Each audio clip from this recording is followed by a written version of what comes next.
UP के प्रयागराज में central university के एक प्रोफेसर ने अपनी पत्नी पर धोखा देने का आरोप लगाते हुए एफआईआर दर्ज करवाई है। प्रोफेसर साहब अब अपनी बीवी से तलाक चाहते हैं। उनका आरोप है कि पत्नी की पहले से ही किसी और के साथ शादी हो चुकी थी और उसने पहले पति के लिए धर्म परिवर्तन भी किया था।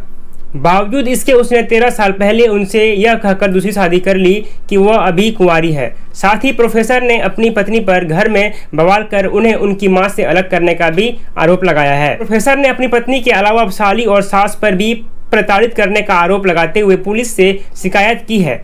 उन्होंने शादी के 13 साल बाद पत्नी और ससुराल वालों के खिलाफ धोखा देने और उत्पीड़न करने के आरोप में एफआईआर दर्ज करवाई है। फिलहाल पुलिस इस मामले की जांच कर रही है। इलाहाबाद सेंट्रल यूनिवर्सिटी में शिक्षक के रूप में तैनात एसोसिएट प्रोफेसर ने बताया कि उनकी शादी 13 साल पहले असम की रहने वाली युवती से हुई थी।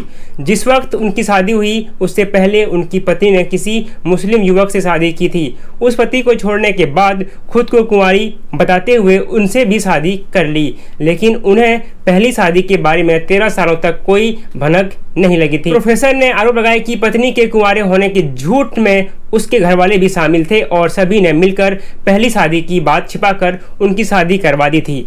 शादी के बाद से ही पति पत्नी के रिश्ते ठीक नहीं थे। उसी दौरान प्रोफेसर की पत्नी ने अपनी सास के साथ इतना विवाद किया कि बेटे को मां से अलग करना पड़ा।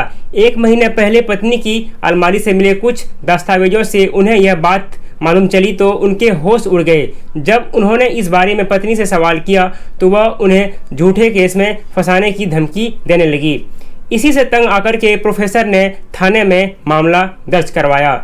इस घटना ने प्रोफेसर के जीवन में भारी उथल पुथल मचा दी। अपने बयान में उन्होंने स्पष्ट किया है कि उन्हें पहली शादी के बारे में कोई जानकारी नहीं थी और उनके ससुराल वालों ने भी इस सच्चाई को छुपाने में अहम भूमिका निभाई है।